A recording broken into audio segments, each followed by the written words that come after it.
د وخت ارزښت او د بدلون لاره. په یوه کوچني کلي کې یو ځوان اوسېده چې نوم یې احمد و.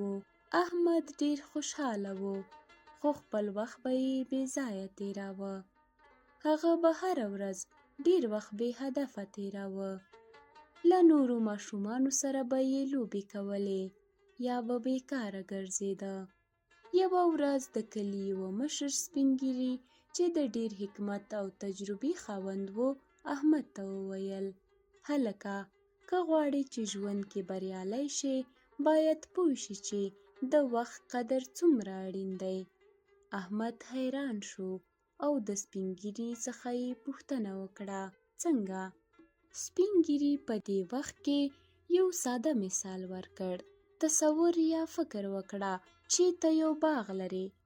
که ته هره ورځ وخت ورکړې او د خپل باغ ځمکه ښه اوبه کړې، ګلان یې ښه وروزې، نو د وخت په تېرېدو به هغه باغ ډېر ښایسته او رنګین شي.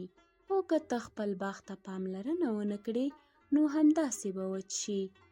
احمد د سپین ږیري خبرې په غور واورېدلې. هغې پرېکړه وکړه چې نور به د خپل وخت قدر کوي. له بې هدفه کارونو نه به ډډه کوي او هره ورځ به یو نوی څه زده کوي. له هغې وروسته احمد ډېر خوشحاله و. هغه د خپل وخت ښه استفاده کوله او هره ورځ به یې نوي څه زده کول. د وخت په ارزښت له پوهېدو سره هغه خپل ژوند ته یوه نوې بڼه ورکړه او د نورو ماشومانو لپاره هم یوه ښه نمونه شو.